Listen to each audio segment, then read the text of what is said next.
So my journey so far in the cybersecurity space has been, I've been quite involved with IT for about 28 years in the corporate setting. And in the good old days, like the early 2000s, cybersecurity was you had a firewall and you had antivirus. And these days, it's moved to a whole different level of just become so big.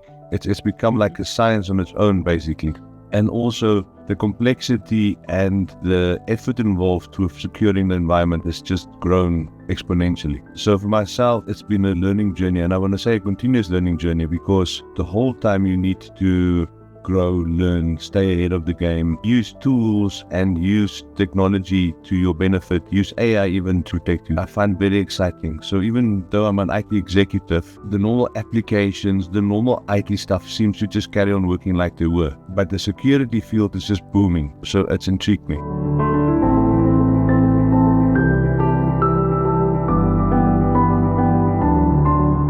So I work at a big pharmaceutical company in South Africa, and I'm the IT executive, basically looking after the whole IT landscape, everything from the IT side, the applications, the networks, the security, the end user needs. So yeah, and it's a good journey. And what I enjoy about my job is to explore the new things that the users bring to me, either the new problems or the new tools that they found on the internet or with AI, and then to assist them to explore and to get the best out of those tools for the benefit of the business and to make the business run better.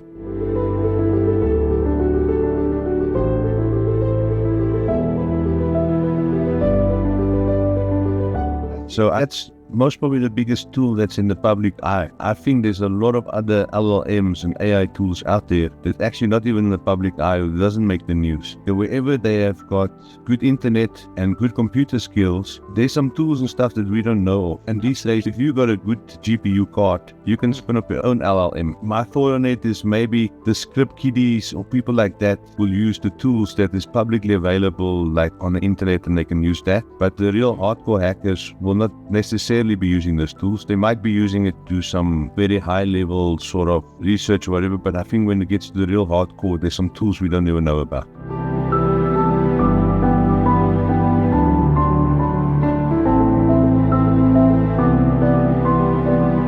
So I think whenever you use AI tools, security, in where AI is involved, you must go in with a very open head and be very awake. You can't just blindly use these tools. My caution would be that you must always read, always understand, ensure that the content that is there is logical, it's factual, because there's a lot of hallucination out there.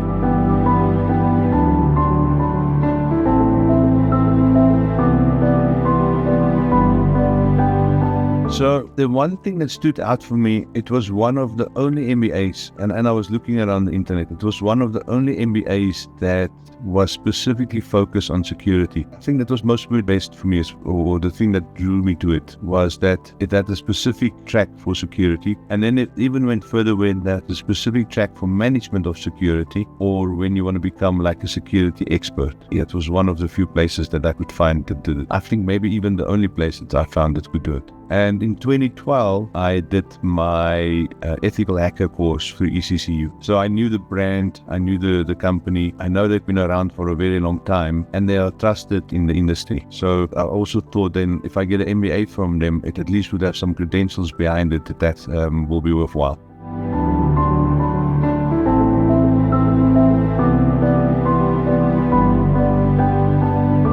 Yeah, I think for me, it's an investment in myself, because if you want to stay on top of the game today in IT, a few years ago, you could get away without having specialization. You could generally be a generalist in IT and you could get away with it and be quite good at it because you're a generalist. But the security landscape and the way that it's just become so big, I think that's where I'm putting my energy and my effort and my timing, because that's where I see the growth. So if I invest in myself to be on top of my game, to be ahead of the pack with this, it will make myself more marketable, but it will also give me the insights, the tools to understand the landscape, to at least try and keep up with the landscape, because the landscape is just ever evolving.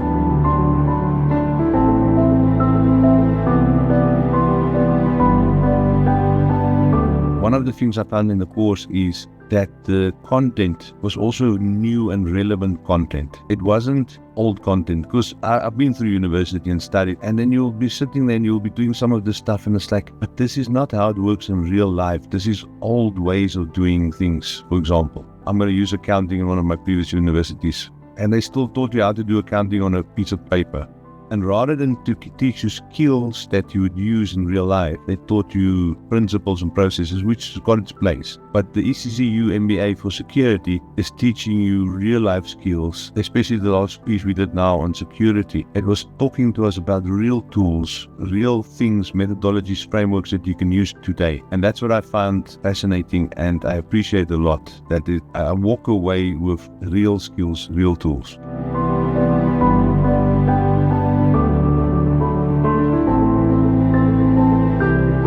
So from the onboarding, that was quite simple and easy to do, and the forms was not very cumbersome to fill in. And then the payment and the onboarding process was quite easy. And then the actual LMS, now that I'm using the LMS and the tools, because during the week I work, and I don't always have the time to study during the week. So it is so nice that I can go back and go and look at the recordings and the structure, the whole way that the layout was made on the LMS tool, to show you your current active courses you're busy with, and then you go down and it's got each week laid out. Just the whole look and feel and interface is just smooth. The scoring is available there straight away when you do your exams and your assignments and things. It's visible. I don't have to guess what my point is going to be at the end of the year, or the end of the semester. So I must say the ease of use is very nice.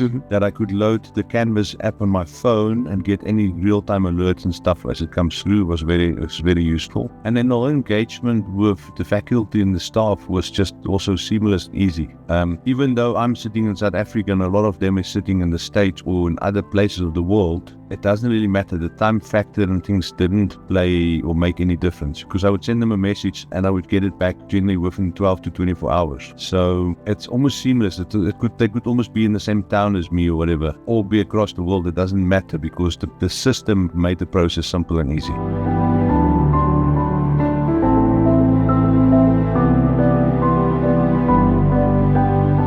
Really worked very nicely. What I tend to do is on a weekend, on the Saturday, I spend time on the one subject and trying to complete all the things for the one subject, and then on the Sunday I do the other subject, and that generally works out quite well for me. It's quite time consuming to try and do everything during the weekend, but I get it done, and I've got the end goal in mind, is to finish the MBA and to get the MBA. So, but the tool has made it so much easier. Like I say, if you watch the recordings, it's there. If you've got questions, you can email the faculty or the trainer. So it's just very simple and easy.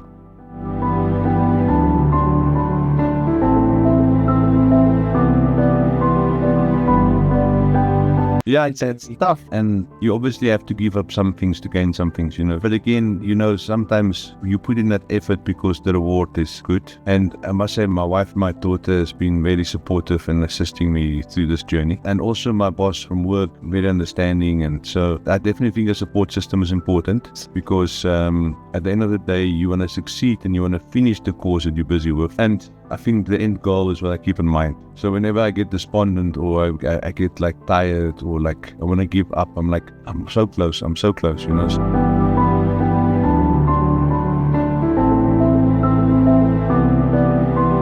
Yes. And it was quite clear in the beginning. It was I could do it at my own pace. I can do one subject a semester if I want to. I can do 2 subjects. I could even do 3 subjects if I wanted to. But I first wanted to ease into it, and I wanted to see how is the work-life balance, and how do I fit studies in with that. And I found for me the magic number is 2. Because I feel if I do 1, it will be too little. If I do 3, it will be too much. So the two number worked very well for me per semester.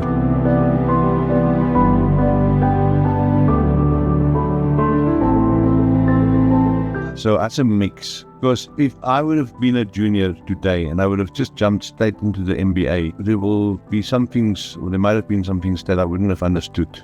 But because I came through the ranks, because I did a lot of certifications in IT, because I've got the experience in IT, and then I got to the MBA level, a lot of the content and stuff that we discuss is easy for me. I understand what it is. I still learn new things because there's new things to learn, but a lot of it, especially if you've done a university degree, a lot of the stuff is repeat, but with the newer content, if I can call it that. So for me, I still think certificates definitely got a place to go. So my recommendation would definitely be to get some certificates just to get the basic sort of knowledge, because you need that foundation. Once you've got the foundation, then to work a year, 2, 3, 4, 5 years and get the experience, because experience is the best learning ground, and then tackle the MBA.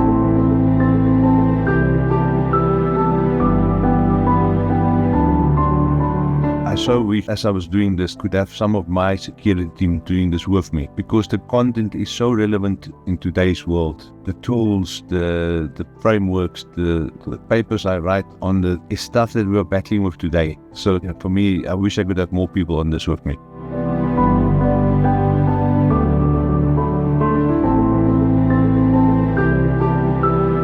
I would think, and it depends again what level you want to operate on. So you either want to be like an engineering or a cybersecurity analyst sort of level, as I could be using it for cybersecurity, as I'm doing today in my IT role. But I'm also learning accounting and other things that's got technically nothing to do with security. So the MBA gives me that background and that growth, and then I can become a generalist manager technically. That I have the specialization of security into it. It's a huge benefit for me today in my role, but I could also take this role forward and become any other sort of leadership role in my company. I don't have to stay within security boundaries. Where if I do a BSc, I would be very much focused and become very much a specialist on security. And I think that's where the difference is. And both got their place, because you need people to be specialists and go into that depth. And then you also need the people that's a generalist or the managers that can control and manage the whole IT team. So I think they both have their place.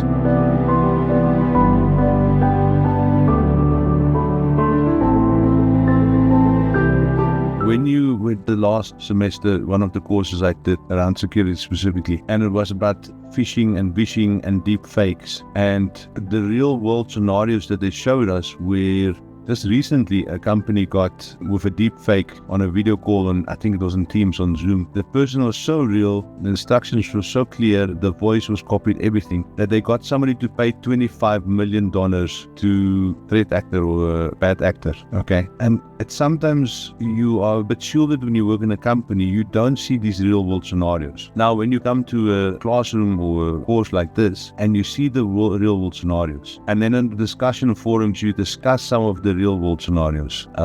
So this is almost a focused time and effort that you put into real world scenarios to see what is technically happening out there and the risks that are out there.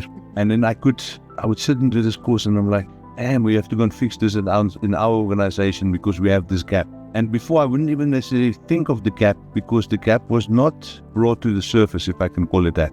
But during the course, you see real world scenarios where this thing has been brought to the surface, and then I go back and I close gaps in my organization because of the learnings I've had here. So it's not just that I go away with some knowledge, I go away with real world scenarios where I could prevent something and be proactive about it. I think that was most probably one of the big things, especially on the security course. But then even when I did, there was a part about human capital and EQ, and we were talking a lot about EQ. And I'm generally quite good with EQ, but they still taught me some tricks there. And then there was something we did about finance. Then they taught me other sides of the business, like COX and ABC and things that I always hear about and know and do the reports on for the business, but I don't necessarily have the depth of it. So then I learned some of the depth around that, So for me, across all the subjects, even now project management we did very recently, and the way that the project management was delivered, and in the way I do project management, I could bring these two things together, and so it was just very enriching for me. It augmented a lot of my knowledge with the extra stuff I'm learning. And again, like I said, it's real stuff. It's today's stuff. It's not 5 years ago, because 5 years ago or 4 years ago, AI wasn't there. It wasn't a threat. But today we're learning about the threat of AI and how to handle, how to manage it. So that's what I appreciate, is the real stuff we're learning.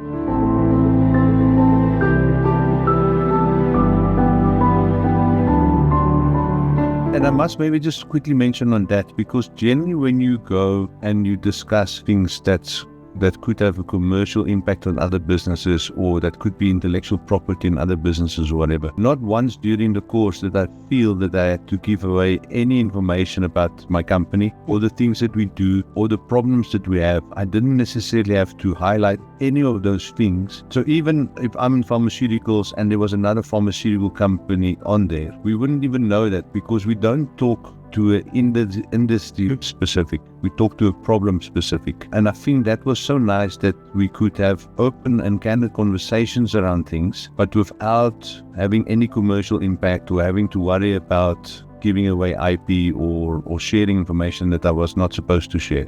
Because we were discussing real world problems today that everybody has. Even from a home user through to a multinational corporation, that's security is real in the life today, and the threat actors and the people that's out there to get your money and to get the stuff that doesn't belong to them is real today, so that was quite nice for me. You have a lovely day. Bye-bye.